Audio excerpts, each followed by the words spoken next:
కనుసరణలోనే జరగాలి.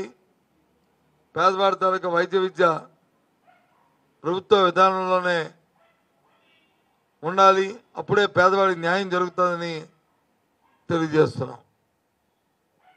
ఓకే, ఇంకేముందా చెప్పండి.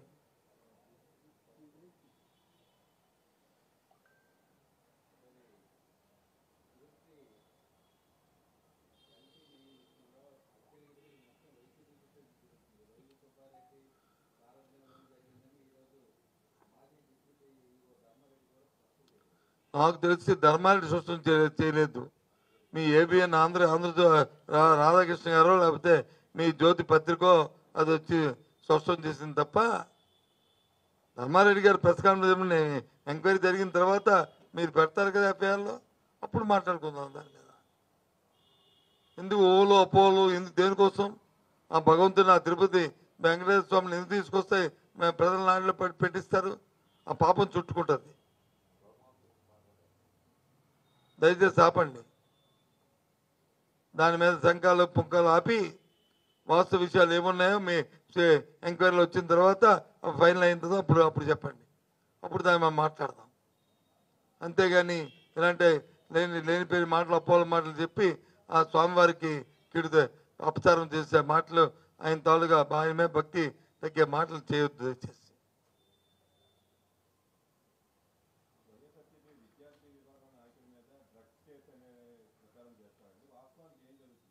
వాస్తవానికి మొన్న రోజున విశాఖపట్నంలో ఆ జరిగిన మన్నాడే మా మాజీ మంత్రి అమర్నాథ్ గారు ఒక ప్రెస్ కాన్ఫరెన్స్ చెప్పారు. ఆ పక్కన కేకే రాజు గారు, ఆ పక్కన మా జిల్లా అధ్యక్షుడు కేకే రాజు గారు, ఆ పక్కన ఆ విద్యార్థి తాలూకా తల్లిదండ్రులు ఉండి మాట్లాడారు. దానికి ఇప్పుడు వచ్చి వివరణ రాలే, పోలీసు నుంచి కానీ లేకపోతే ఇంకొకరి గురించి కానీ. ఎందుకు మీరు ఎప్పుడు వాళ్ళని వచ్చి అరెస్ట్ చేశారు? వాళ్ళని ఎప్పుడు మీరు వచ్చి అరెస్ట్ చూపెట్టారు? ఉన్న సీసీ ఫుటేజ్ అంతా కూడా చూపెట్టారు. వాళ్ళని కొట్టి వాళ్ళతో అబద్ధం చెప్పించారని స్వయాన తండ్రే పత్రిక ముందుకు వచ్చి ఆయన చెప్పాడు. వాళ్ళ అబ్బాయి చెప్పిన మాటలు ఆ ఫుటేజ్ అన్నీ కూడా చూపెట్టారు. దానికి ఇవాళ వరకు కూడా ఎందుకు పోలీసు నుంచి దానికి ఇదంతా వాస్తవం కాదు, ఇది వాస్తవం అని ఎందుకు చెప్పలే? చట్టం చేతిలో ఉందని, వ్యవస్థ చేతిలో ఉందని లేనిపోయిన ఆపాదిస్తూ ఆ కార్యక్రమాలు చేస్తూ ఎంతసేపు ఉదయం లేచిన దగ్గర నుంచి రాత్రి అయిన వరకు శ్రీరామ జపం లాగా వచ్చి వైఎస్ఆర్ పార్టీ జపం తప్ప ఇంకో పనిలే. ఏది జరిగినా వైఎస్ఆర్సీ పార్టీ, ఏం జరిగినా ఏం చేసినా వైఎస్ఆర్సీ పార్టీ. మరి వైఎస్ఆర్సీ పార్టీ చేసిన మంచి పనులు ఆలోచనలు కూడా ఉంచుకోవాలి కదా మీరు. ఇక్కడ ఉన్న విలేకరులందరూ కూడా విజయనగరం జిల్లాకు సంబంధించిన చాలా సంవత్సరాలు బట్టి ఇక్కడ ఉన్నారు కదా మీ అందరూ. ఎప్పుడైనా ఈ జిల్లాలో వచ్చి అధికారంలో మేము ఉన్నప్పుడు, ప్రతిపక్షంలో తెలుగుదేశం పార్టీ ఉన్నప్పుడు ఎప్పుడైనా ఇది ఇలాంటి ఆంక్షల్ని ఇలాంటి పోలీస్ వ్యవస్థ చట్టాన్ని చేతితో తీసుకొని సామాన్య ప్రజల మీద లేకపోతే కార్యకర్తల మీద లేదా వారు వచ్చి జులుం చేయడం కానీ వాళ్ళని కొట్టడం కానీ దెబ్బలు తగడం కానీ ఎప్పుడైనా జరిగాయో చెప్పండి? ఈ 20-30 సంవత్సరాలు ఎప్పుడైనా జరిగిందా? ఎందుకు జరుగుతుంది ఇప్పుడు? ఇంత శాంతియుతమైన జిల్లాలో ఎందుకు ఈ కార్యక్రమాలు జరుగుతున్నాయి అంటే ప్రజలతో ఎన్నుకోబడిన నాయకుల చేతిలో ఏం లే. వాళ్ళ తాలూకా ఆలోచనతో ఇక్కడ అసలు ప్రభుత్వం జరుగుతుందా లేదా, ప్రభుత్వం ఎవరు నడుపుతున్నారు ఇక్కడ, ప్రభుత్వం అంటే ఏంటి, ఎవరు ప్రభుత్వం అంటే? అధికారులు ప్రజాప్రతినిధులు కలిసే ప్రభుత్వమా లేకపోతే అధికారులు ఒక్కరే ప్రభుత్వమా? ఏంటిది? ఎప్పుడు ఒకలా ఉండిపోదు రాజకీయాలు ఎప్పుడు కూడా.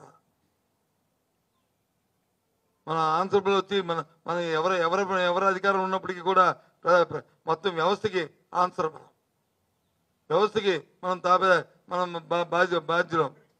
బాధ్యతంగా మనం ప్రవర్తించాలి. అందుకే చెప్తాను, తెల్లవారు లేచిన గురించి రామజపం లాగా వైఎస్ఆర్సీపీ జపం తప్ప ఇంకో పనే లేదు, ఇంకో ఆలోచన లేదు ఇవాళ.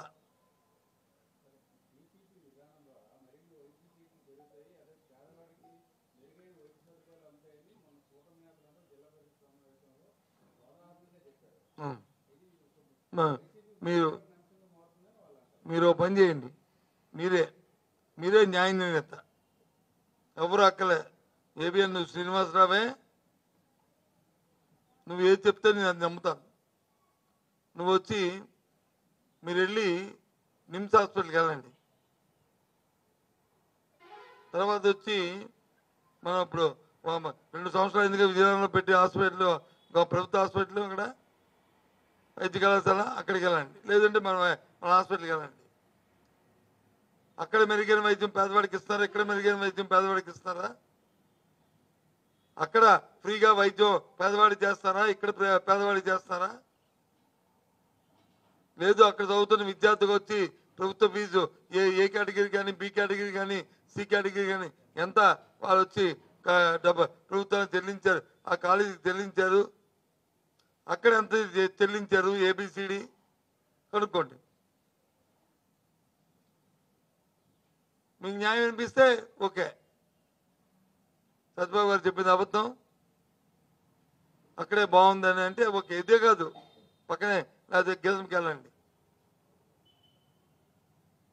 లేదా శ్రీకాకుళంలో ఉంది కదా ప్రైవేట్, దానికి వెళ్ళండి. అక్కడ ఉన్న ప్రభుత్వ